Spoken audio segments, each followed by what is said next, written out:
तो बच्चों, तो कैसे आप लोग। तो आज हम लोग स्टार्ट करेंगे लाइफ साइंस का बहुत ही इम्पोर्टेंट और मजेदार चैप्टर जिसका नाम है जीवन की निरंतरता। यह है क्लास 10 का लेसन 2। तो आज हम लोग इसी चैप्टर के बारे में फिलहाल पढ़ेंगे। तो सभी लोग अपना अपना कॉपी निकाल लीजिए, पेन निकाल लीजिए और शुरू हो जाइए नोट्स बनाने के लिए। मेरा नाम है विकी प्रसाद और हमारे इस चैनल में आपका स्वागत है। तो चलिए स्टार्ट करते हैं। तो चैप्टर का नाम है जीवन की निरंतरता। तो इस चैप्टर में हम लोग को पढ़ना है कोशिका विभाजन के बारे में। चैप्टर पढ़ना है कोशिका विभाजन।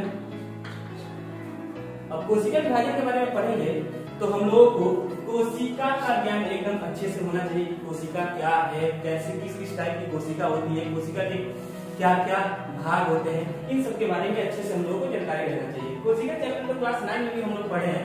तो आप लोगों की सुविधा के अनुसार यहाँ पर भी कोशिका के बारे में कुछ आप लोगों को हिंट्स दे देंगे क्या होता है कोशिका, कोशिका के कौन कौन से पार्ट्स होते हैं।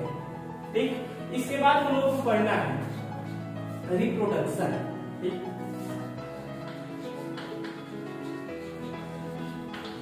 यानी कि प्रजनन।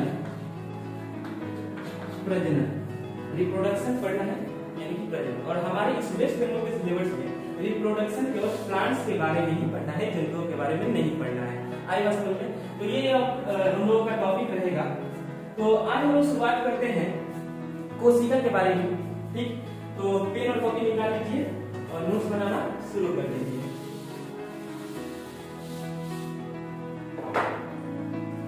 तो सबसे पहला टॉपिक है अपना कोशिका।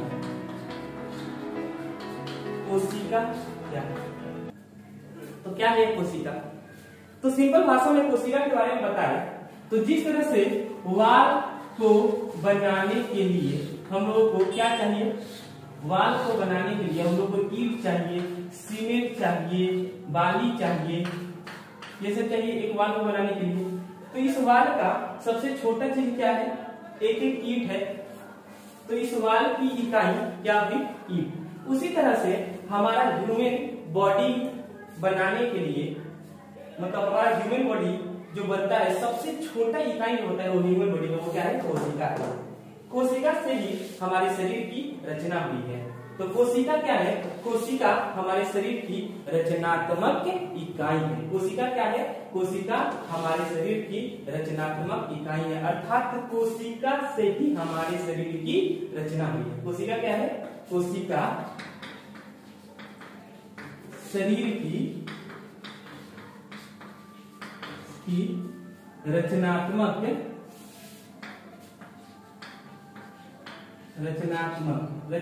इकाई। इसके साथ हमारे शरीर में जितनी भी क्रिया वगैरह होती है वो सब कोशिका के द्वारा ही होती है, कोशिका में ही होती है। तो हम लोग ये भी बोल सकते हैं कि कोशिका हमारे शरीर की रचनात्मक और क्रियात्मक इकाई है। क्रियात्मक इकाई है। कोशिका क्या है? कोशिका हमारे शरीर की रचनात्मक और क्रियात्मक इकाई है। कोशिका हमारे शरीर की रचनात्मक और क्रियात्मक इकाई है। यदि हम लोगों का ह्यूमन बॉडी मान लीजिए कि ये हम लोगों के शरीर का एक ह्यूमन बॉडी है, तो इस ह्यूमन बॉडी का सबसे जो छोटा पार्ट होगा, इकाई होगा, वो सबसे छोटा इकाई क्या है? कोशिका ही है। सबसे छोटा चीज क्या है? कोशिका। तो कोशिका का स्ट्रक्चर वगैरह ये सब कुछ क्लास 9 में हम लोग पढ़ लिए हैं। बस इसके बारे में थोड़ा थोड़ा हम लोग जानकारी क्लास 10 में आपको दे रहे हैं। कोशिका हमारे शरीर की रचनात्मक और क्रियात्मक इकाई है। हम लोग क्लास 9 में ये भी पढ़े थे कि कोशिका होता है दो प्रकार का। एक होता है केंद्रक की उपस्थिति के अनुसार। किसके अनुसार? केंद्रक के उपस्थिति के अनुसार। उपस्थिति के अनुसार कोशिका दो प्रकार का होता है।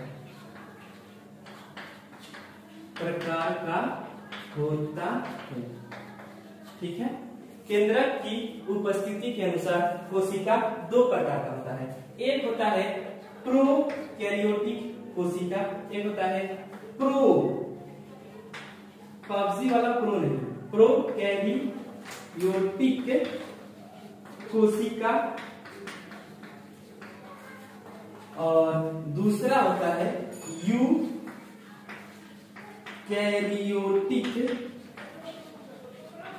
कोशिका। ठीक है, कोशिका होते हैं दो प्रकार के, एक होता है प्रोकैरियोटिक कोशिका और एक होता है यूकैरियोटिक कोशिका। प्रोकैरियोटिक कोशिका क्या होता है? तो ऐसी कोशिका जिसका केंद्रक विकसित नहीं होता तथा कोशिका के जो भी अंग है, जैसे कि माइटोकॉन्ड्रिया हुआ, लवक हुआ, गोल्गी बॉडी, ये सब अलग अलग तरह के कोशिका के अंग होते हैं और वो सब यदि उस सेल में उपस्थित रहेंगे, उस कोशिका में उपस्थित रहेंगे, तो उस तरह की कोशिका को कहा जाता है प्रोकैरियोटिक कोशिका।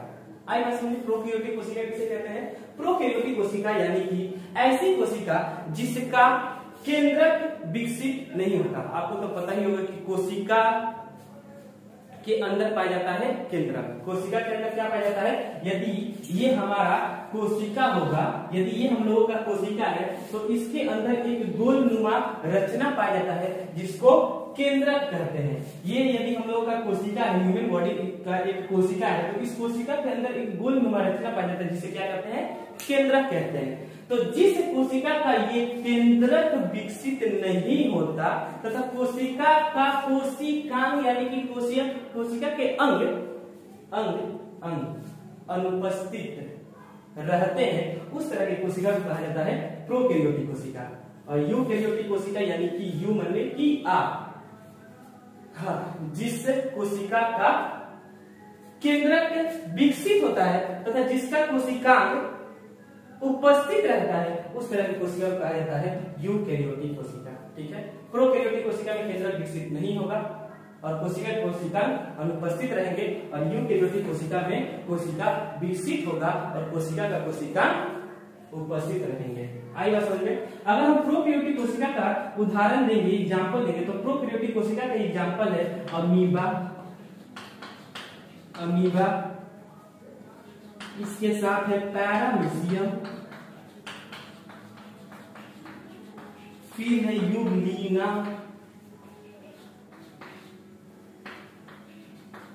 तो अमीबा की जो कोशिका है ये सब के सब एक कोशिकीय प्राणी है। अमीबा हुआ एक कोशिकीय प्राणी, पैरामीशियम एक कोशिकीय प्राणी, यूग्लिना एक कोशिकीय प्राणी, और इन सभी कोशिकाओं का जो कोशिकांग है वो अनुपस्थित रहता है तथा केंद्रक इन लोगों का विकसित नहीं रहता। और इस तरह की कोशिका को हम लोग कौन सा कोशिका कहते हैं? प्रोकैरियोटिक कोशिका। तो प्रोकैरियोटिक कोशिका तो अमीबा, पैरामीशियम और यूग्लिना में पाया जाता है। क्या मेरे को बताइए कि यूकैरियोटिक कोशिका किसमें पाया जाता है? तो यूकैरियोटिक कोशिका, यू का मतलब होता है वाई और यू का मतलब होता है तुम, यानी कि तुम्हारे अंदर जो कोशिका है, यानी कि मेरे अंदर, तुम्हारे अंदर जितने भी ह्यूमन बींग्स हैं, जानवर्स, प्लांट्स, इन सब के विकसित प्लांट, बड़े प्लांट, उच्च श्रेणी के प्लांट, उस तरह के जीवधारियों में जो कोशिका पाई जाती है वो होती है यूकैरियोटिक कोशिका और उसका कोशिका विकसित रहता है, यानी कि कोशिका का केंद्रक विकसित रहता है, कोशिका के कोशिकांग उपस्थित रहते हैं, उस तरह की कोशिका को कहा जाता है यूकैरियोटिक कोशिका। तो यूकैरियोटिक कोशिका किसमें पाया जाता है? मनुष्यों में, फिर पेड़ पौधों में, जानवरों में आदि, इन सब में पाया जाता है, इन सब में पाया जाता है यूकैरियोटिक कोशिका। आएगा समझ में? अब कोशिका का जो सबसे मेन पार्ट होता है, बताइए कोशिका का मेन पार्ट क्या है? तो कोशिका का जो मेन पार्ट है वो है उसका केंद्रक। कोशिका का मेन पार्ट क्या है? कोशिका का मेन पार्ट है उसका केंद्रक।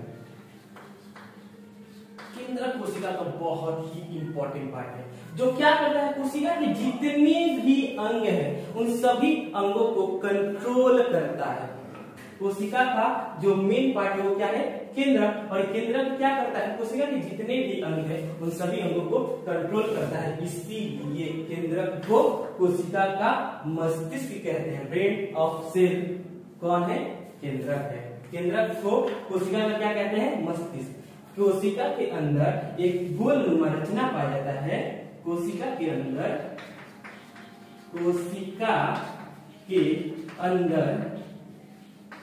एक गोलनुमा रचना पाया जाता है पाया जाता है, जिसे क्या कहते हैं, जिसे केंद्रक कहते हैं। और ये गोलनुमा रचना क्या करता है, यह कोशिका के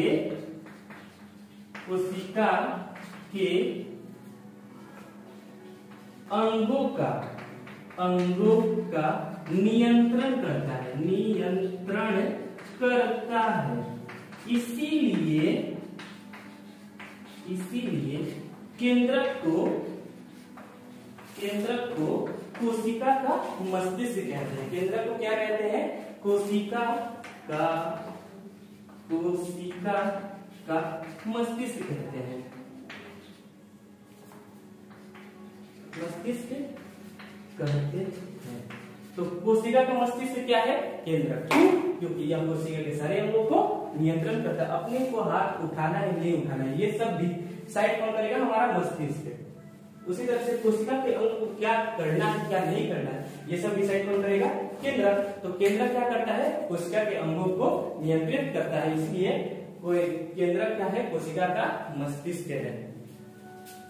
ठीक, ये सब फटाफट नोट करिए, तब तक हम मिटा रहे हैं। ठीक, नोट कर लीजिए।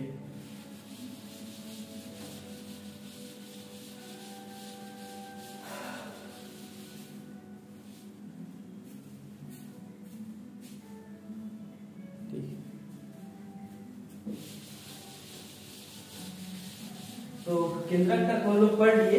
इसके बाद कोशिका के और ही भाग हैं, केंद्रक के भाग है, केंद्रक के भागों के बारे में हम लोग को पढ़ना है, क्योंकि मेन हम लोग इस चैप्टर में पढ़ना है सेल डिवीजन। और सेल डिवीजन कैसे होता है, यदि हम लोग को सेल के बारे में ही नहीं पता रहेगा तो ये हम लोग कैसे पता करेंगे कि सेल डिवीजन कैसे होता है। ठीक, तो केंद्रक के बारे में जान लिए। केंद्रक क्या है, कोशिका के अंदर एक गोलनुमा रचना पाया जाता है, जिसे क्या कहते हैं, केंद्रक कहते हैं। और ये केंद्रक क्या करता है, कोशिका के भागों को, अंगों पर नियंत्रण करता है। अब इस केंद्रक के होते हैं अलग अलग पार्ट, जिसमें से सबसे पहला मान लीजिए कि हम लोग का कोशिका है और कोशिका के अंदर एक गोलनुमा रचना पाया जाएगा, जिसको क्या कहेंगे, केंद्रक कहते हैं। अब इस केंद्रक के बहुत सारे अलग अलग तरह के भाग होते हैं। केंद्रक के, ये हम लोग का केंद्रक है, तो केंद्रक एक बाहरी एक झिल्ली से घिरी रहती है। केंद्रक किससे घिरी रहती है, केंद्रक एक झिल्ली से घिरी रहती है। उस झिल्ली को कहा जाता है केंद्रक झिल्ली। उस झिल्ली को क्या कहते हैं, केंद्रक झिल्ली। केंद्रक एक झिल्ली से घिरा रहता है, उस झिल्ली को क्या कहते हैं, केंद्रक झिल्ली कहते हैं। अब इस केंद्रक के अंदर पाया जाता है द्रव। केंद्रक के अंदर क्या पाया जाता है, केंद्रक के अंदर पाया जाता है द्रव। तो केंद्रक के अंदर जो द्रव पाया जाता है, उस द्रव को बोलते हैं केंद्रक द्रव। केंद्रक द्रव। यहाँ पर बहुत कंफ्यूजन होता है। क्या कंफ्यूजन है कि बच्चे केंद्रक द्रव और कोशिका द्रव एक ही समझ लेते हैं, लेकिन ऐसा नहीं है। केंद्रक के अंदर जो द्रव पाया जाएगा उस द्रव को बोलेंगे केंद्रक द्रव, और कोशिका के अंदर जो द्रव पाया जाएगा, कोशिका के अंदर जो द्रव पाया जाएगा उस द्रव को बोलते हैं कोशिका द्रव। और केंद्रक द्रव और कोशिका द्रव मिलकर बनता है जीव द्रव्य। केंद्रक द्रव्य और कोशिका द्रव्य मिलकर क्या बनता है, जीव द्रव्य। आई बात समझ में। केंद्रक के अंदर जो द्रव्य पाया जाता है उसे क्या बोलते हैं, केंद्रक द्रव्य। ठीक है, इसके बाद है हमारे इस केंद्रक के अंदर बहुत सारी छोटी छोटी गोल आकृति जैसी रचना पाई जाती है। बहुत सारी छोटी छोटी गोल आकृति जैसी आकृति, नाम सुनकर गोल आकृति जैसी रचना पाई जाती है, जिसे जिसे जिसे जिसे जिसे जिसे जिसे केंद्रिका कहते हैं। केंद्रिका, जिसे केंद्रिका कहते हैं। आई बात समझ।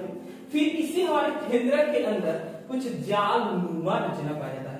हमारे इस केंद्रक के अंदर क्या पाया जाता है, इस केंद्रक के अंदर पाया जाता है जालनुमा रचना।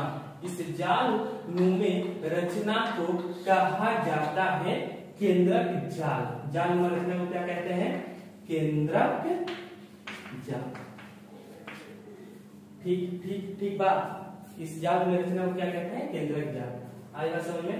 तो फिर से केंद्रक के पार्ट, केंद्रक को एक बाहरी झिल्ली घेर कर रखती है, जिस झिल्ली को क्या कहते हैं, केंद्रक झिल्ली। केंद्रक के अंदर एक द्रव पाया जाता है, उस द्रव को क्या कहते हैं? केंद्रक द्रव्य। इसके बाद केंद्रक के अंदर बहुत सारे छोटे छोटे कण पाए जाते हैं, जिसे गोलनुमा कण पाए जाते हैं, जिसे क्या कहते हैं? केंद्रिका। और केंद्रक के अंदर एक जाल नुमा रचना पाई जाती है, जिसे क्या कहते हैं? केंद्रक जाल कहते हैं। और ये केंद्रक जाल बना रहता है क्रोमेटिन पदार्थ का। ये केंद्रक जाल किससे बना रहता है? क्रोमेटिन पदार्थ का। क्रोमेटिन एक तरह का पदार्थ है। केंद्रक जाल किससे बना रहता है? क्रोमेटिन पदार्थ का। आएगा समझ में ना? तो ये हुआ हम लोग के केंद्रक के भागों के बारे में। ठीक है, अब आते हैं हम लोग, केंद्रक का ही एक भाग है बहुत इंपॉर्टेंट, जो कि सेल डिवीजन में ही भाग लेता है, हिस्सा लेता है, और वो भाग है क्रोमोसोम, जिसको हिंदी में बोलते हैं गुणसूत्र। जिसको हिंदी में बोलते हैं गुणसूत्र, क्रोमोसोम या फिर क्रोमोसोम। ठीक है, तो क्रोमोसोम क्या है या फिर क्रोमोसोम क्या है? तो ध्यान से सुनिएगा। क्या होता है कि जब कोशिका का विभाजन होता है, जब कोशिका का विभाजन होता है, तो ये जो हम लोग का केंद्रक जाल है, जब कोशिका का विभाजन होता है तो ये जो केंद्रक जाल है ये लंबे सूत्रवत रचना में बदल जाता है। और जो कुछ सूत्रवत रचना जो होता है कुछ इस तरह का होता है। मान लीजिए कि हम लोग का कोशिका, इसके अंदर है केंद्रक, और केंद्रक के अंदर जो जाल पहले इस तरह का था वो कुछ इस तरह की रचना में बदल जाता है। इस तरह की रचना को भी हम लोग क्या कहते हैं? इस तरह की रचना को भी हम लोग कहते हैं गुणसूत्र या फिर क्रोमोसोम। इस तरह की रचना को क्या कहते हैं? गुणसूत्र या फिर क्रोमोसोम। कोशिका विभाजन के समय, कोशिका विभाजन के समय केंद्रक जाल लंबे सूत्रवत रचना में बदल जाता है, जिसे क्या कहते हैं? गुणसूत्र कहते हैं। कोशिका विभाजन के समय, ऐसे नहीं, जब कोशिका का विभाजन होगा उसी समय, जब कोशिका का विभाजन होगा उसी टाइम ये जो हम लोग का केंद्रक जाल है ये लंबे सूत्रवत रचना में बदल जाता है, जिसे क्या कहते हैं? जिसे गुणसूत्र कहते हैं। ठीक, याद रखेगा ना? अब हमारे शरीर में गुणसूत्रों की संख्या होती है 23 जोड़ी हमारे शरीर में, यानी ह्यूमन बींग्स, हमारे शरीर यानी कि ह्यूमन बींग्स में, मनुष्यों में गुणसूत्र की संख्या कितनी होती है?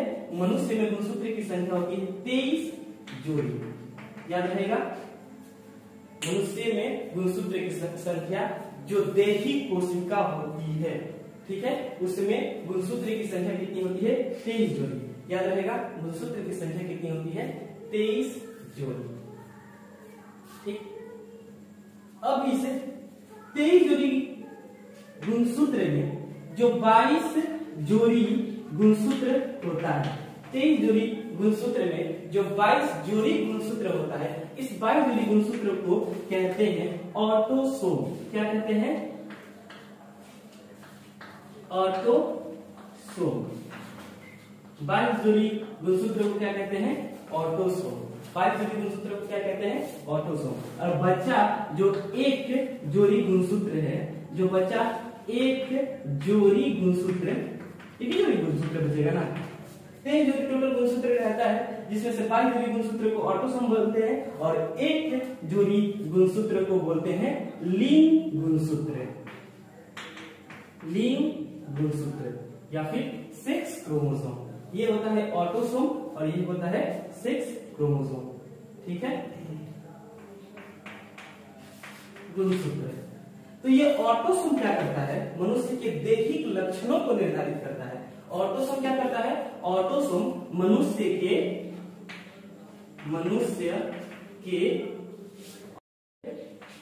लक्षणों को निर्धारित करता है,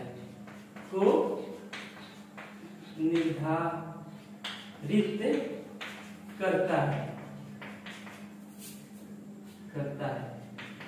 और जो बचा एक जोड़ी गुणसूत्र, ये क्या करता है? यह लिंग का निर्धारण करता है। मतलब इस एक जोड़ी गुणसूत्र के कारण जो नया बेबी जन्म लेगा वो मेल होगा या फीमेल होगा, वो डिसाइड करेगा। ये लिंग गुणसूत्र है। ठीक है, लिंग गुणसूत्र क्या करता है? लिंग का निर्धारण करता है, लिंग का निर्धारण करता है। ठीक है, और ऑटोसोम क्या करता है? मनुष्य के दैहिक लक्षणों को दैहिक लक्षण मतलब कहने का कि फेस कैसा होना चाहिए, बाल कैसा होना चाहिए, स्किन कैसा होना चाहिए, कान किस तरह ये ढंग से होना चाहिए, स्किन का कलर क्या होना चाहिए, आंखों का कलर क्या होना चाहिए, ये सब के सब जो लक्षण है यह दैहिक लक्षण है। और ये सब लक्षण मिलता है संतानों को उनके माता पिता से। ठीक, तो इन लक्षणों का ही निर्धारण कौन सा गुणसूत्र के कारण होता है, तो वो गुणसूत्र है ऑटोसोम। ऑटोसोम के कारण दैहिक लक्षणों का निर्धारण होता है और लिंग गुणसूत्र के कारण लिंग का निर्धारण होता है कि मेल होगी कि मेल होगा कि फीमेल होगा। आई बात समझ में ना।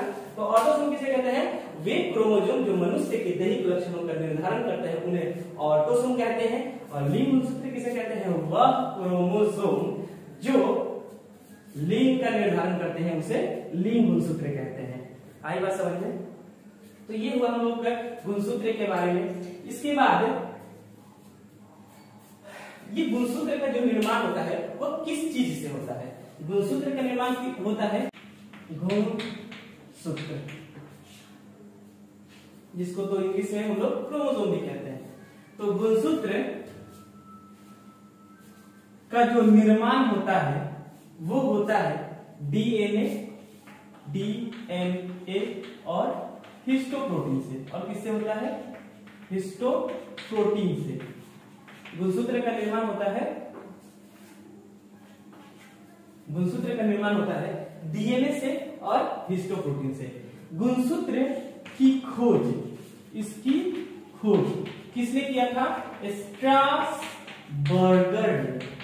किसने किया था, स्ट्रासबर्गर ने। कब किए थे, सन 1875 ईस्वी में। गुणसूत्र की खोज स्ट्रासबर्गर ने सन 1875 ईस्वी में किए थे। लेकिन इस गुणसूत्र का नामकरण किए थे कौन, वाल्डेयर। गुणसूत्र का खोज तो किए थे स्ट्रासबर्गर ने सन 1875, लेकिन इसका नामकरण किसने किया था, वाल्डेयर ने। किसने नामकरण किया था, वाल्डेयर ने। अब बात करते हैं गुणसूत्र का निर्माण होता है किससे, डीएनए और हिस्टोप्रोटीन से। अब ये डीएनए है क्या, डीएनए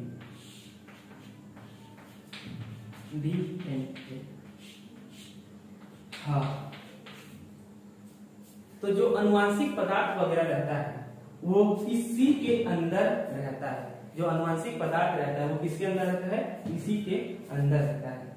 अगर हम ये बात करेंगे डीएनए का, तो डीएनए का फुल फॉर्म है डीऑक्सीराइबोन्यूक्लिक एसिड। डीएनए का फुल फॉर्म क्या है, डीएनए का फुल फॉर्म है डीऑक्सीराइबोन्यूक्लिक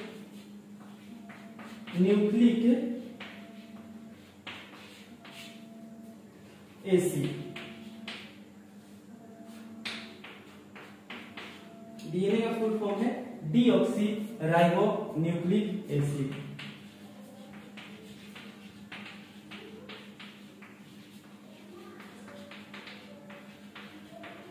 डीएनए का फुल फॉर्म है डीऑक्सीराइबोन्यूक्लिक एसिड। डीएनए का फुल फॉर्म है डीऑक्सीराइबोन्यूक्लिक एसिड। डीएनए का फुल फॉर्म डीऑक्सीराइबोन्यूक्लिक एसिड। आई बात समझ में।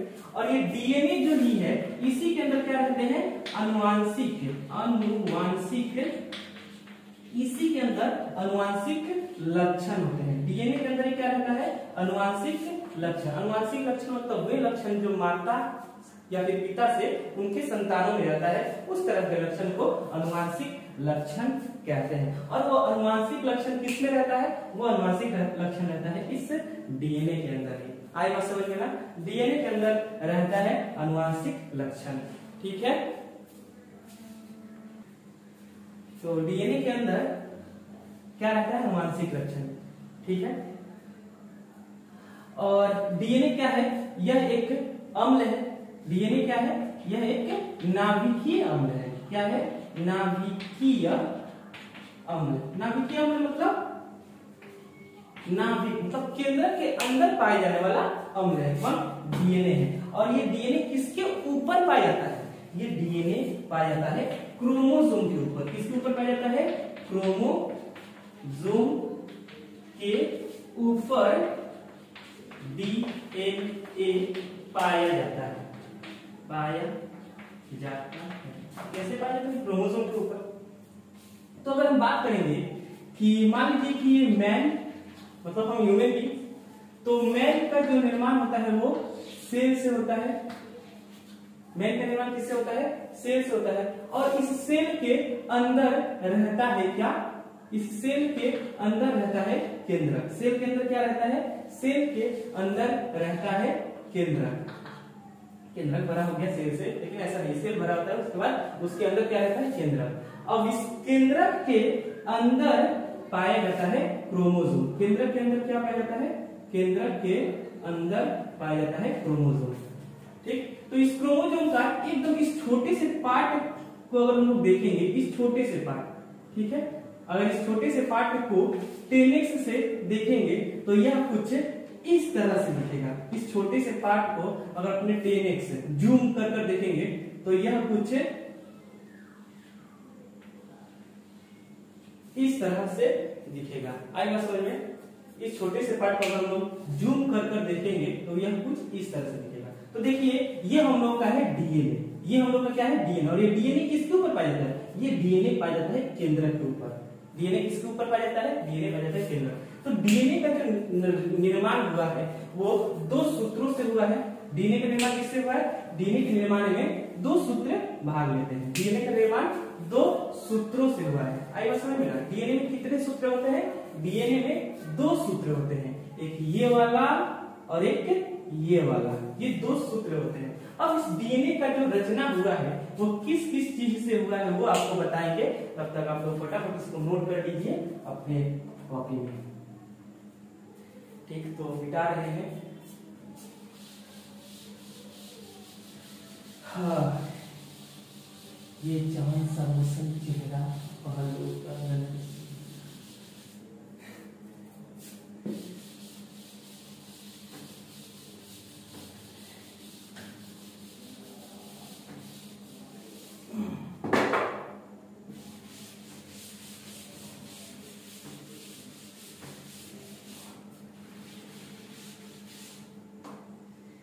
तो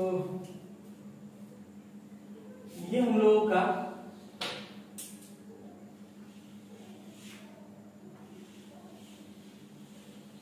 डीएनए, ये हम लोग का क्या है? डीएनए है। और ये डीएनए कितने सूत्रों का होता है? यह 2 सूत्रवत रचना होता है। डीएनए यह 2 सूत्रवत रचना होता है। डीएनए 2 सूत्रवत रचना होता है। आई बात समझ में? और इस डीएनए का जो निर्माण होता है वो किस किस चीज से होता है? तो डीएनए का निर्माण, इसका निर्माण होता है पेंटो शुगर, पेंटोज शुगर। डीएनए का निर्माण होता है पेंटो शुगर से। फिर नाइट्रोजन क्षार, डीएनए का निर्माण होता है पेंटो शुगर, फिर नाइट्रोजन क्षार और फास्फोरिक अम्ल। डीएनए का निर्माण किससे किससे होता है? डीएनए का निर्माण होता है पेंटो शुगर से, नाइट्रोजन क्षार से और फास्फोरिक अम्ल से। याद रहेगा, पेंटो शुगर, नाइट्रोजन क्षार और फास्फोरिक अम्ल। और पेंटो शुगर, नाइट्रोजन क्षार और फास्फोरिक अम्ल के समूह को बोलते हैं, इसके समूह को बोलते हैं न्यूक्लियोटाइड। क्या बोलते हैं? न्यूक्लियोटाइड। पेंटो शुगर, नाइट्रोजन क्षार, फास्फोरिक अम्ल के समूह को क्या बोलते हैं? न्यूक्लियोटाइड बोलते हैं। पेंटो शुगर, नाइट्रोजन क्षार और फास्फोरिक अम्ल के समूह को क्या बोलते हैं? न्यूक्लियोटाइड। ठीक, अब इस नाइट्रोजन क्षार के रूप में, नाइट्रोजन क्षार के रूप में 2 समूह रहता है। एक का नाम है प्यूरिन, और दूसरे का नाम है पीरिमिडीन। ठीक है। नाइट्रोजन क्षार में दो समूह रहता है, एक होता है प्यूरिन और दूसरा होता है पीरीमिडीन। एक होता है प्यूरिन और दूसरा क्या होता है, पीरीमिडीन। आई बात समझ में ना। तो प्यूरिन में होता है साइटोसिन और गुआनिन। प्यूरिन में क्या होता है, प्यूरिन में होता है साइटोसिन और गुआनिन।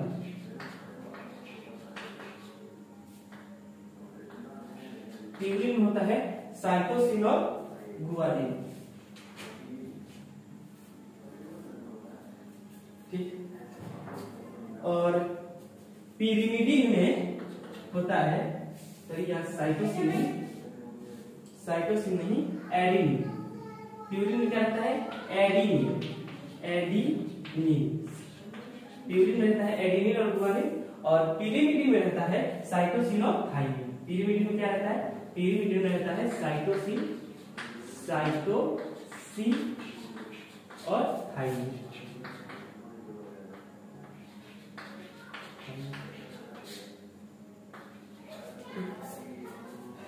नाइट्रोजन क्षार में दो समूह होता है, एक प्यूरिन और पीरीमिडीन। और प्यूरिन में क्या रहता है, एडिनिन गुआनिन, और पीरीमिडीन में क्या रहता है, साइटोसिन और थाइमिन। पीरीमिडीन में रहता है एडिनिन गुआनिन, और पीरीमिडीन में क्या रहता है, प्यूरिन में रहता है एडिनिन गुआनिन, और पीरीमिडीन में रहता है साइटोसिन और थाइमिन। और इसमें ये एडिनिन गुआनिन, साइटोसाइनिन और थाइमिन जो है वो एक दूसरे के साथ एक बॉन्ड द्वारा जुड़े रहते हैं, जो हाइड्रोजन बॉन्ड होता है, ठीक। प्यूरिन, एडिनिन, गुआनिन और साइटोसिन एक दूसरे के साथ एक बॉन्ड द्वारा जुड़े रहते हैं, जिस बॉन्ड का नाम रहता है हाइड्रोजन बॉन्ड, ठीक है। जिस बॉन्ड का नाम क्या रहता है, हाइड्रोजन बॉन्ड। इसमें एडिनिन जुड़ा रहता है थाइमिन के साथ, एडिनिन जुड़ा रहता है थाइमिन के साथ, और गुआनिन जुड़ा रहता है साइटोसिन के साथ। गुआनिन जुड़ा रहता है किसके साथ, साइटोसिन के साथ। एडिनिन जुड़ा रहता है थाइमिन के साथ, और गुआनिन जुड़ा रहता है साइटोसिन के साथ। तो एडिनिन थाइमिन के साथ डबल हाइड्रोजन बॉन्ड द्वारा जुड़ा रहता है, और गुआनिन साइटोसिन के साथ ट्रिपल हाइड्रोजन बॉन्ड द्वारा जुड़ा रहता है। ये सब अपने नोट कॉपी में लिख लीजिए, ठीक है। नाइट्रोजन क्षार के रूप में प्यूरिन और पीरीमिडीन रहता है।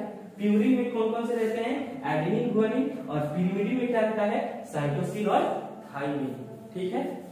एडिनिन थाइमिन के साथ जुड़ा रहता है, गुआनिन साइटोसिन के साथ जुड़ा रहता है। एडिनिन थाइमिन के साथ जुड़ा रहता है, और गुआनिन साइटोसिन के साथ जुड़ा रहता है। एडिनिन और थाइमिन एक दूसरे के साथ डबल हाइड्रोजन बॉन्ड द्वारा जुड़े रहते हैं, और गुआनिन और साइटोसिन एक दूसरे के साथ ट्रिपल हाइड्रोजन बॉन्ड के द्वारा जुड़े रहते हैं। कितने हाइड्रोजन बॉन्ड के द्वारा जुड़े रहते हैं, ट्रिपल हाइड्रोजन बॉन्ड के द्वारा जुड़े रहते हैं, ठीक है। तो ये हम लोग डीएनए के बारे में। अब ये न्यूक्लियोटाइड का जो समूह है, न्यूक्लियोटाइड का समूह कहलाता है जीन। न्यूक्लियोटाइड का समूह जिस तरह से पेंटोज सुगर, नाइट्रोजन क्षार और फास्फोरिक अम्ल मिलकर किसका निर्माण करते हैं, न्यूक्लियोटाइड का निर्माण करते हैं। उसी तरह से न्यूक्लियोटाइड का समूह क्या कहलाता है, जीन कहलाता है। यानी कि जीन पाया जाता है किसके ऊपर, डीएनए के ऊपर। ये जीन क्या किसके ऊपर पाया जाता है, डीएनए के ऊपर। हम लोग पढ़े हैं कि क्रोमोसोम पे रहता है अनुवांशिक लक्षण, और वो जो अनुवांशिक लक्षण है वो डीएनए में ही मौजूद रहता है। अब उस अनुवांशिक लक्षणों को माता पिता से उनके संतानों तक कौन लेकर जाता है, तो वो लेकर जाता है जीन। अनुवांशिक लक्षणों को उनके माता पिता से संतानों तक कौन लेकर जाता है, तो माता पिता से संतानों तक लेकर जाता है जीन। तो जीन क्या है, अनुवांशिक लक्षणों का वाहक है। यह क्या है, जीन यह अनुवांशिक लक्षणों का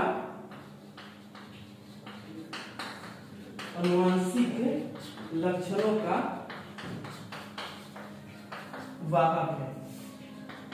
जीन अनुवांशिक लक्षणों का वाहक है। आई बात समझ में, जीन क्या है, यह अनुवांशिक लक्षणों का वाहक है। यह क्या करता है, माता पिता के गुणों को उनके संतान यानी एक पीढ़ी से दूसरी पीढ़ी तक लेकर जाता है, ठीक। इसीलिए जीन जीन को अनुवांशिकता की इकाई भी कहते हैं। इसलिए जीन को क्या कहते हैं? इसीलिए जीन को अनुवांशिकता की इकाई कहते हैं। जीन को क्या कहते हैं? अनुवांशिकता की इकाई कहते हैं। आई बात समझ में? डीएनए क्या है? यह दो सूत्रवत रचना होता है जिसका निर्माण पेंटोस शुगर, नाइट्रोजन क्षार और फास्फोरिक अम्ल से होता है। पेंटोस शुगर, नाइट्रोजन क्षार, फास्फोरिक अम्ल के समूह को न्यूक्लियोटाइड कहते हैं। ठीक, नाइट्रोजन क्षार के रूप में क्या रहता है? प्यूरिन और पिरिमिडिन। प्यूरिन में क्या रहता है? एडेनिन, गुआनिन, और पिरिमिडिन में क्या रहता है? साइटोसिन और थाइमिन।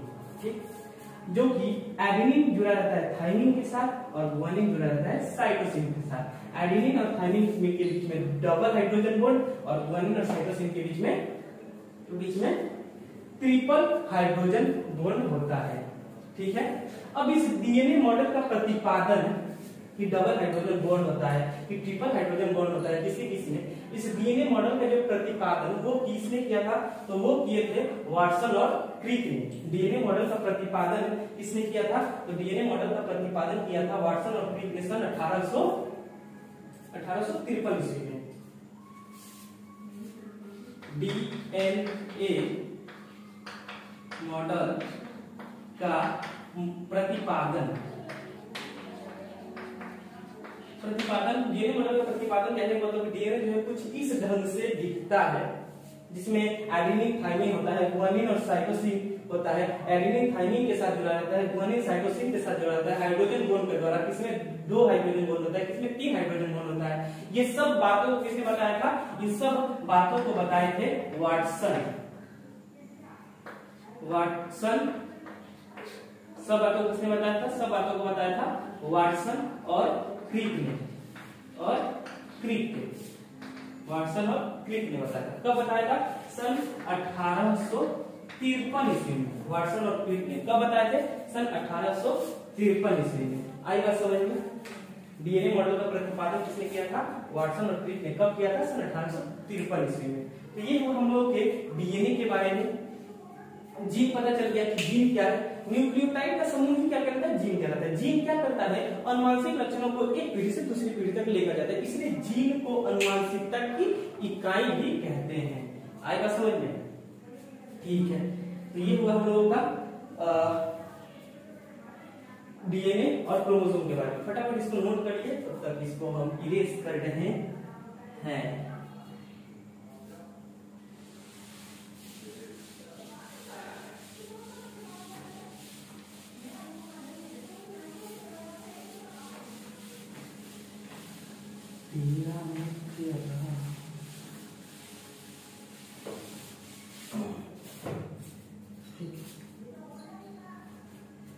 इसके बाद क्रोमोसोम के भाग, कौन कौन से क्रोमोसोम के भाग होते हैं। ठीक, तो अगर हम एक क्रोमोसोम बनाएंगे तो वो क्रोमोसोम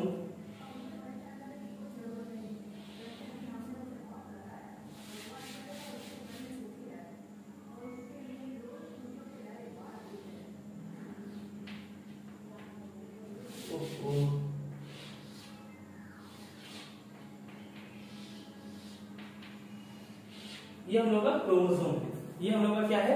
ये हम लोग का एक क्रोमोसोम है। ये हम लोग का क्या है? ये हम लोग का क्रोमोसोम। ठीक, अब इस क्रोमोसोम में डीएनए वगैरह पाया जाएगा, इस क्रोमोसोम में जीन पाया जाएगा, इस क्रोमोसोम में नाइट्रोजन क्षार, फास्फोरिक अम्ल, पेंटोस शुगर वगैरह ये सब में रहेगा। तो क्रोमोसोम के भी हम लोग भागों के बारे में पढ़ेंगे। तो ये पूरा क्या है? ये पूरा हम लोग का है क्रोमोसोम। ये क्या है?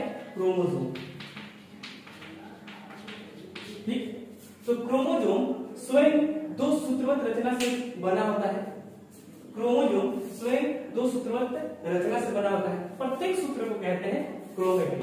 प्रत्येक सूत्र को क्या कहते हैं? क्रोमेटिड। और ये क्रोमेटिड पता है कब अलग होता है? एक दूसरे से अलग होते हैं कोशिका विभाजन के समय। जब केंद्रक का विभाजन होता है तो उसी दौरान केंद्रक का जब विभाजन होता है तो उसी दौरान ये जो दोनों क्रोमेटिड एक दूसरे से क्या होते हैं? अलग हो जाते हैं। ये जो दोनों क्रोमेटिड एक दूसरे से क्या होते हैं? अलग। तो वो जो बीच में से फट जाता है, क्रोमोसोम बीच में से क्या होता है, फट जाता है और ये दोनों क्रोमेटिड एक दूसरे से क्या होते हैं, अलग हो जाते हैं। ये हम लोग अपना क्या है, क्रोमोसोम। इसके प्रत्येक भाग को क्या कहा जाता है, इसके प्रत्येक भाग को कहा जाता है, ये प्रत्येक भाग क्या कहलाता है, ये प्रत्येक भाग कहलाता है क्रोमेटिड। क्रोमेटिड प्रत्येक भाग इसका क्या कहलाता है, इसका प्रत्येक भाग कहलाता है क्रोमेटिड। आई बात समझ में। तो अगर हम एक क्रोमोसोम का चित्र बनाए तो वो कुछ है,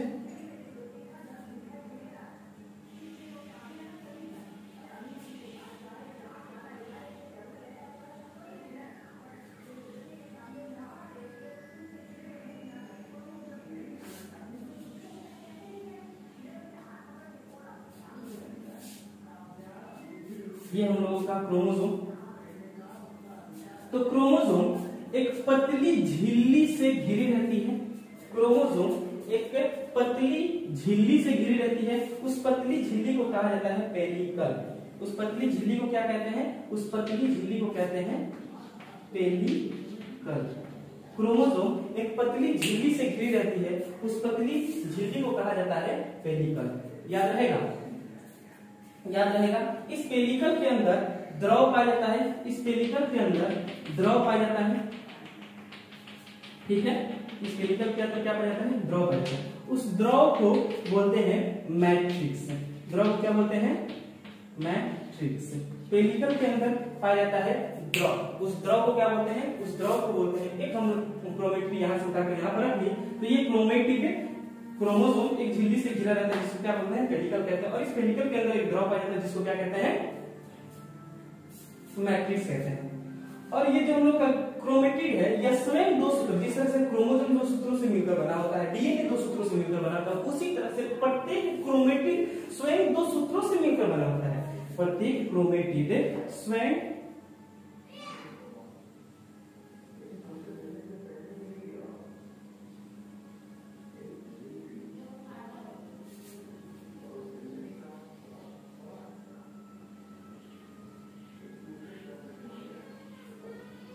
प्रत्येक क्रोमेटिड अपना ड्राइंग, ठीक है।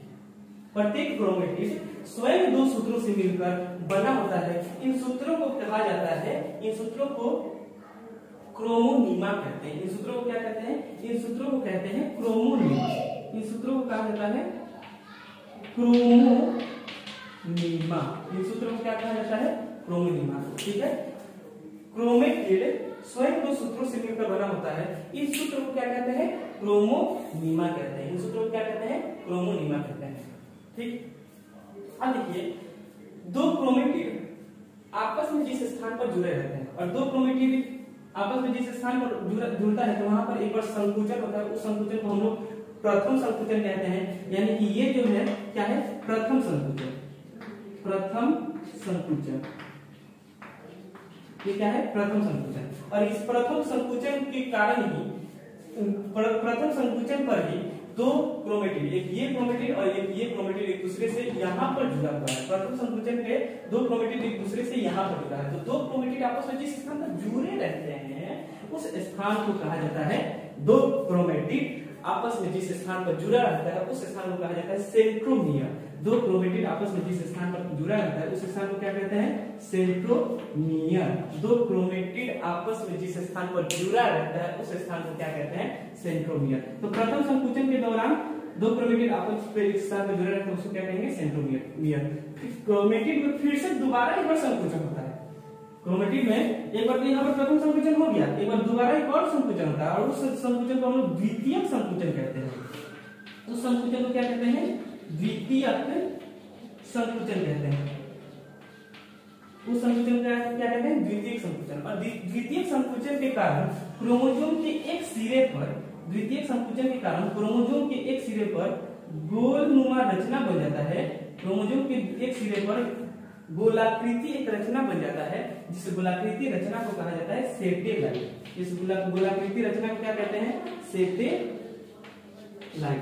द्वितीयक संकुचन के कारण क्रोमोसोम के एक सिरे पर गोलनुमा रचना बन जाता है जिसे सेटेलाइट कहते हैं। आई बात समझ में, फिर से एक बार ये पढ़ लेते हैं। ठीक। क्रोमोसोम एक पतली झिल्ली से घिरा रहता है जिसे पेलिकल कहते हैं। पेलिकल के अंदर एक द्रव बना रहता है जिसे मैट्रिक्स कहते हैं, ठीक है।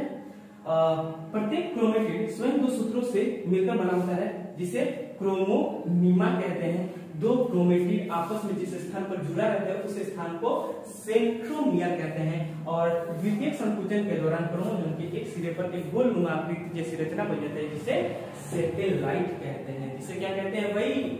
सैटेलाइट कहते हैं। आई बात समझ में ना? तो ये हुआ हम लोगों का क्रोमोसोम के भाग, ये हुआ हम लोगों का क्रोमोसोम के भाग। आई बात समझ में? अब सेंट्रोमियर की उपस्थिति के आधार पर क्रोमोसोम अलग अलग प्रकार के होते हैं। जैसे कभी सेंट्रोमियर क्रोमोसोम के मध्य में रहेगा, कभी सेंट्रोमियर क्रोमोसोम के एकदम सिरे पर रहेगा, कभी सेंट्रोमियर क्रोमोसोम के सिरे से कुछ नीचे रहेगा, कभी सेंट्रोमियर क्रोमोसोम के मध्य से कुछ ऊपर की तरफ रहेगा। तो सेंट्रोमियर की उपस्थिति के आधार पर क्रोमोसोम अलग अलग प्रकार के होते हैं और वो कौन कौन से होते हैं वो बताएंगे अभी के अभी। इसके पहले आप लोग इसको फटाफट उतार लीजिए। आएगा समझ में ना? उफ, ये गर्मी है भाई, गर्मी है, पूरा न मानो गर्मी है। तो कैसा लग रहा है भाई? पीसा,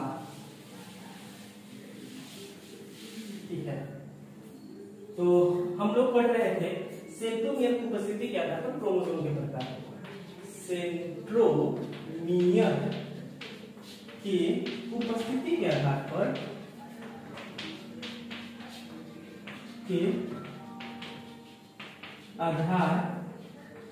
क्रोमोसोम के प्रकार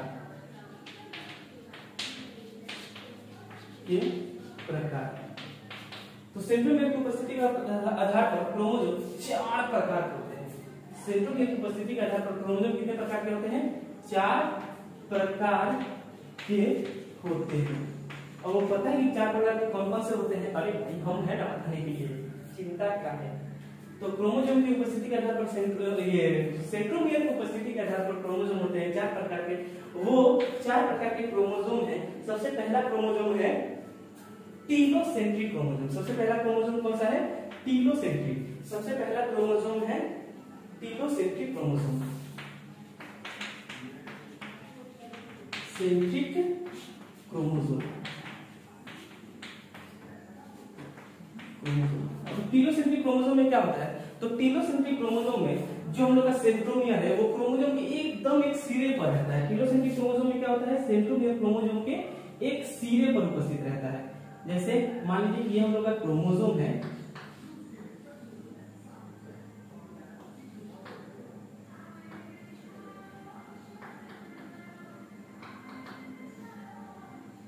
तो एकदम इस सिरे पर उपस्थित रहेगा टीलोसेंट्रिक क्रोमोसोम।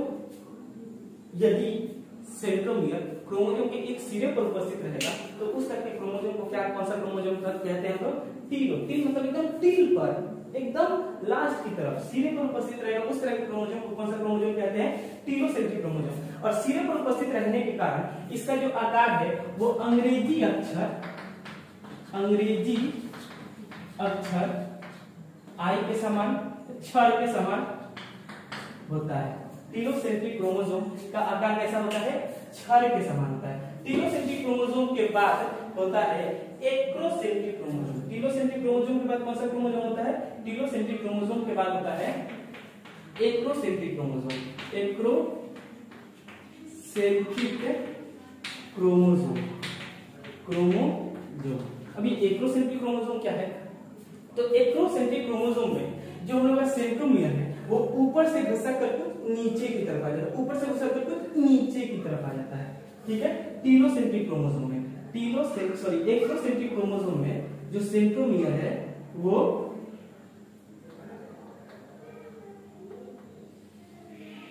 ऊपर से कुछ नीचे की तरफ आ जाता है, ठीक। और जिससे इसका भी आकार क्षर के समान होता है। इसका भी आकार कैसे होता है? क्षर के समान। एक्रोसेंट्रिक क्रोमोसोम में भी जो सेंट्रोमियर है वो सिरे से कुछ नीचे की तरफ आ जाता है। कहा जाता है? सिरे से कुछ नीचे की तरफ आ जाता है, जिससे इसका भी आकार कैसा दिखता है? क्षर के समान। इसके बाद तीसरा नंबर क्रोमोसोम है अपना क्रोमोसोम, जिसका नाम है एक्रोसेंट्रिक क्रोमोसोम, सॉरी सब मेटासेंट्रिक क्रोमोसोम, सब मेटासेंट्रिक क्रोमोसोम, क्रोमोसोम। और इसमें क्या होता है, क्रोमोसोम, सब मेटासेंट्रिक में क्रोमोसोम क्या होता है कि जो सेंट्रोमियर वो मध्य से कुछ ऊपर की तरफ, कहा रहता है मध्य से कुछ ऊपर की तरफ, जो सेंट्रोमियर है, कहां कौन से क्रोमोसोम में, सब मेटासेंट्रिक क्रोमोसोम में सेंट्रोमियर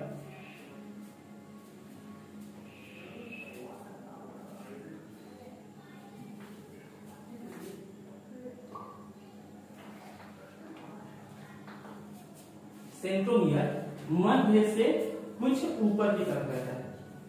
सेंट्रोमियर कहां रहता है, मध्य से कुछ ऊपर की तरफ रहता है।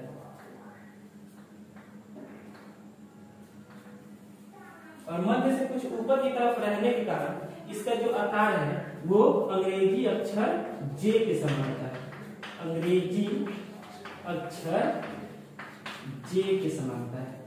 किस क्रोमोसोम का आकार अंग्रेजी अक्षर जे के समान होता है, सब मेटासेंट्रिक क्रोमोसोम का आकार अंग्रेजी अक्षर जे के समान होता है। सब मेटासेंट्रिक क्रोमोसोम में क्या होता है, सेंट्रोमियर मध्य से कुछ ऊपर की तरफ रहता है, मध्य से कुछ ऊपर की तरफ रहता है। और उस तरह के क्रोमोसोम को कौन सा क्रोमोसोम कहते हैं, सब मेटासेंट्रिक क्रोमोसोम। इसके बाद क्रोमोसोम है मेटासेंट्रिक क्रोमोसोम। इसके बाद कौन सा क्रोमोसोम है, चौथा नंबर क्रोमोसोम है मेटासेंट्रिक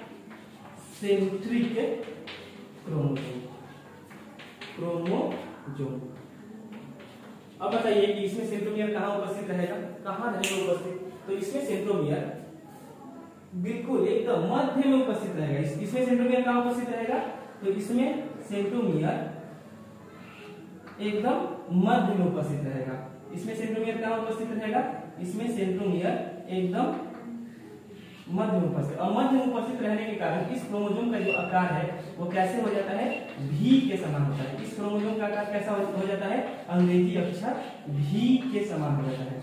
मध्य में सेंट्रोमियर मध्य में उपस्थित होने के कारण इस क्रोमोसोम का आकार कैसा हो जाता है, अंग्रेजी अक्षर भी के समान होता है। अंग्रेजी अक्षर भी के समान किस क्रोमोसोम का आकार होता है, मेटासेंट्रिक क्रोमोसोम का आकार। आई बात समझ में ना, फिर से एक बार रिवीजन। तो सेंट्रोमियर की उपस्थिति के आधार पर क्रोमोसोम होते हैं 4 प्रकार के, और वो क्रोमोसोम कौन कौन से हैं, एक है टीलोसेंट्रिक क्रोमोसोम, इसमें सेंट्रोमियर एक तो सिरे पर उपस्थित रहता है जिससे इसका आकार 6 के समान होता है। एक होता है एक्रोसेंट्रिक क्रोमोसोम, इसमें क्रोमोसोम सिरे से कुछ नीचे की तरफ आ जाता है जिससे इसका भी आकार भी 6 के समान ही होता है, रॉड के समान भी होता है। इसके बाद होता है सब मेटासेंट्रिक क्रोमोसोम, इसमें क्रोमोसोम मध्य से कुछ ऊपर की तरफ रहता है, मध्य से कुछ ऊपर की तरफ रहता है जिससे इसका भी आकार, जिससे इसका आकार अंग्रेजी अक्षर जे के समान होता है। उसके बाद लास्ट वाला है मेटासेंट्रिक क्रोमोसोम, इसमें सेंट्रोमियर एकदम मध्य में उपस्थित रहता है, एकदम मध्य में उपस्थित रहता है जिससे इसका आकार अंग्रेजी अक्षर भी के समान दिखता है। आएगा समझ में ना। तो ये हुआ हम लोगों के क्रोमोसोम के बारे में कि सेंट्रोमियर की उपस्थिति के आधार पर क्रोमोसोम कितने प्रकार के होते हैं। इसके बाद ये अपना हुआ क्रोमोसोम शेष। इसके बाद एक हम लोग का छोटा सा टॉपिक है आरएनए। तो आरएनए क्या है, एक छोटा सा टॉपिक जिसका नाम है, इसको हम इरेज कर रहे हैं।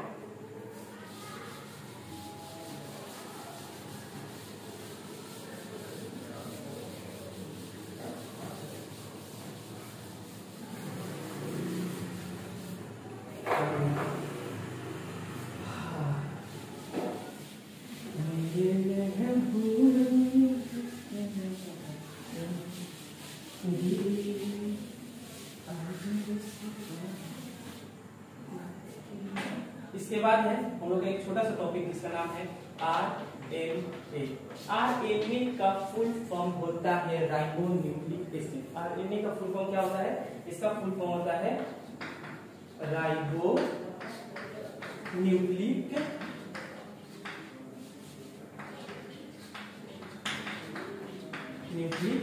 एसिड।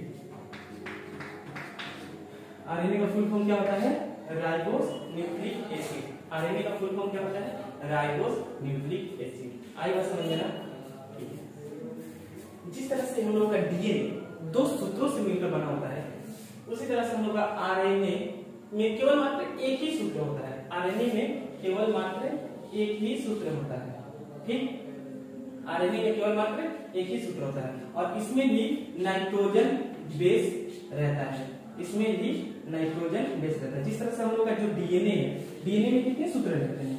डीएनए में 2 सूत्र डबल हेलिक्स रचना होता है, डीएनए में 2 सूत्र डबल हेलिक्स रचना होता है, लेकिन आरएनए में एक ही सूत्र केवल सिंगल हेलिक्स ही रहता है। और इसमें क्या रहता है? नाइट्रोजन क्षार रहता है। इसमें क्या रहता है? नाइट्रोजन क्षार रहता है। इसी तरह से इसमें भी नाइट्रोजन क्षार रहता है, लेकिन इसके नाइट्रोजन क्षार में क्या था? प्यूरिन और पिरिमिडिन। इसके भी नाइट्रोजन क्षार में प्यूरिन और पिरिमिडिन रहता है, लेकिन इसमें प्यूरिन में वो जो एडेनिन और गुआनिन था वो तो रहता ही है, लेकिन इसमें क्या रहता है? इसमें यूरेसिल क्षार रहता है। इसमें क्या रहता है? इसमें रहता है यूरेसिल क्षार, ठीक। इसमें क्या रहता है? प्यूरिन का अगर बात करेंगे, आरएनए में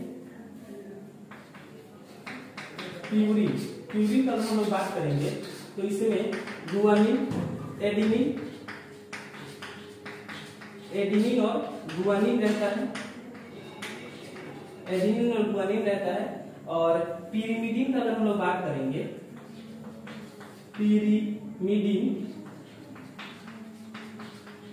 पिरिमिडिन का अगर बात करेंगे हम लोग तो पिरिमिडिन में रहता है साइटोसिन और यूरेसिल क्षार। इसमें थाइमिन नहीं रहता, इसमें थाइमिन की जगह पर इसमें थाइमिन नहीं रहता, इसमें थाइमिन की जगह पर रहता है क्या? यूरेसिल क्षार, ठीक। थाइमिन की जगह पर क्या रहता है? यूरेसिल क्षार। और यह सिंगल हेलिक्स रचना होती है, एक ही सूत्र इसमें पाया जाता है। अगर हम लोग का क्वेश्चन रहेगा कि डीएनए और आरएनए में क्या अंतर है, डीएनए और आरएनए में क्या अंतर है, तो पहला अंतर तो यही होगा कि यह 2 सूत्रवत रचना होती है और यह एक सूत्रवत रचना होती है। पहला अंतर समाप्त। दूसरा अंतर होगा कि यह इसका जो अम्ल होता है, इसका जो शर्करा होता है वो डीऑक्सीराइबोस प्रकार का शर्करा होता है और इसका शर्करा राइबोस प्रकार का ही होता है। इसका शर्करा डीऑक्सीराइबोस प्रकार का होता है और इसका शर्करा राइबोस प्रकार का होता है। और तीसरा अंतर एकदम आंखों के सामने आप लोगों को दिख रहा होगा कि डीएनए में प्यूरिन समूह में एडेनिन, गुआनिन और पिरिमिडिन में रहता है साइटोसिन और थाइमिन डीएनए में, लेकिन आरएनए में क्या रहता है? एडेनिन, गुआनिन और पिरिमिडिन में रहता है साइटोसिन और यूरेसिल क्षार। आएगा समझ में ना? तो ये हुआ हम लोग डीएनए और आरएनए में अंतर। तो ये हुआ हम लोग का टॉपिक आज के लिए कंप्लीट। आज के लिए फिलहाल इतना ही, पढ़ते रहिए घर बैठे। अभी के लिए फिलहाल bye, all the very best.